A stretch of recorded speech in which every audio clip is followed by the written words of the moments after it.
चमचमाते हुए हीरे, चारों ओर आभूषणों से लदी हुई 16,100 रानी, और तू क्या लाया है? फटे कपड़े में चावल, क्या देगा तू इसको?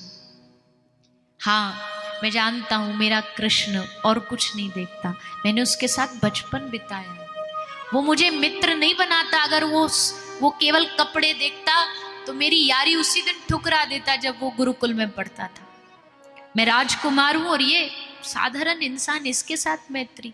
मैं कृष्ण का स्वभाव जानता हूं, पर यहाँ इतनी सारी रानी खड़ी, इनको क्या लगेगा? क्या लाया दोस्त के लिए? चावल, टूटे चावल, फटे कपड़े में बंधे चावल।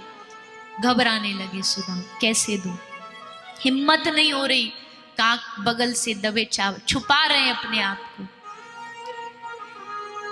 गरीबी में एक बहुत अच्छी चीज तो होती है, गरीबी आदमी को विनम्र बना देती है, विनम्र बना देती है।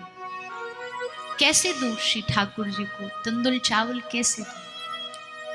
पर कृष्ण समझ गए ये घबरा रहा है, ये उदास है। झट से गए और पकड़ा सुदामा की पोटली को, छीन लिया। सुदामा देखता रह गया कि इसको कैसे पता मैं चावल लाया, और पोटली छीन के खोला। आज तक द्वारिकाधीश के सामने रोज 56 भोग लगते हैं, रोज मिठाइयां व्यंजन आती हैं, कभी सर उठा के नहीं देखा भगवान। पर चावल, चावल कैसे खा रहे?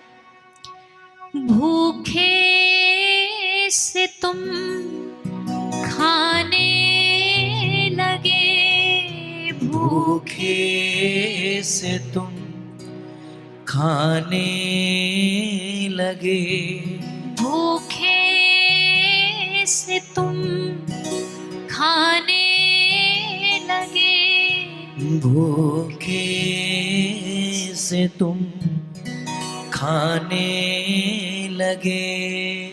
तंदुल की गठरी छीन कर प्रिय राघव, प्रिय राघव, प्रिय राघव, प्रिय राघव, प्रिय राघव, प्रिय राघव, प्रिय राघव, प्रिय राघव। वैकुंठ के सुख छोड़कर भक्तों के पीछे दौड़कर, ठाकुर जी कैसे दौड़ते हैं, बोले कोई होश नहीं रहता, कोई उनको पता नहीं रहता। आज सुदामा के लिए भगवान, ये जो द्वारिका है ना, ये कोई साधारण जगह नहीं है। यहाँ जब ब्रह्मा जी भी आते तो उनको भी घंटे घंटे बिठा दिया जाता, अभी नहीं मिलेंगे भगवान, अभी ये उनका समय नहीं मिलने का। आज एक ऐसा ब्राह्मण आया जिसकी धोती फटी, कपड़ा फटे, जिसके लिए द्वारिकाधीश दौड़ करके आए, भाग करके आए, पूरी द्वारिका बाहर निकल आई। जरा देखे तो ऐसा कौन वीआईपी आया है, ऐसा कौन आ गया जिसके लिए हमारे द्वारिकाधीश नहीं रोक पा रहे अपने आप को। और आके देखा सुदामा, मैं फिर एक बार कह दूं, सुदामा गरीब नहीं है, सुदामा गरीब नहीं, क्योंकि जिसके पास भगवान की भक्ति का धन होता ना, उससे अमीर इस दुनिया में कोई आज तक पैदा नहीं हुआ। पायो जी मैंने राम रतन धन पायो, मीरा कहती है खर्चे न खोवे आको चोर न लूटे। ये धन कोई तुमसे लूट नहीं सकता जिसके पास भक्ति का धन होता है, ना इसको कोई चुरा सकता है। दिन दिन बढ़त सवायो, हर रोज बढ़ता है। सुदामा के पास वो था। कृष्ण ने एक पात्र मंगवाया, उस बर्तन में पानी लेकर के सुदामा के चरण धो रहे, पर पानी परात को हाथ छुओ नहीं, नैनन के जलसों पग धोए। पानी छूना नहीं पड़ा ठाकुर जी को। दशा देख करके इतने रोए दीन बंधु भगवान कि अपनी आंख के आंसुओं से सुदामा के चरणों को धो दिया।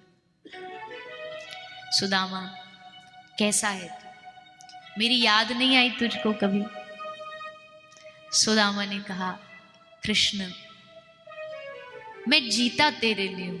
ऐसा कौन सी मेरी श्वास थी जो मैंने तुझको याद ना किया हो, पर बार बार बस एक ही बात सोचता, मैं जाऊंगा तो क्या कृष्ण पहचानेगा कि नहीं। पर आज समझ गया कि तुझे पाने के लिए कोई पद प्रतिष्ठा नहीं चाहिए होती है, तो भाव का भूखा है। कृष्ण ने कहा सब पता, घर में ठीक है, परिवार में ठीक है। सुदामा ने कहा सब ठीक है। भगवान चाह रहे कि ये मुंह से बोले, ये कुछ कहे कि नहीं कृष्ण कुछ ठीक नहीं चल रहा। घर में बच्चे भूखे रहते, पत्नी जीवन भर एक कपड़ा पहनते हुआ निकल गया। पर धन्य सुदामा की भक्ति, मर जाऊं मांगू नहीं। भगवान से क्या कहे, क्या मांगे। मुझे तुमने दाता बहुत कुछ दिया है, तेरा शुक्रिया है, तेरा शुक्रिया है।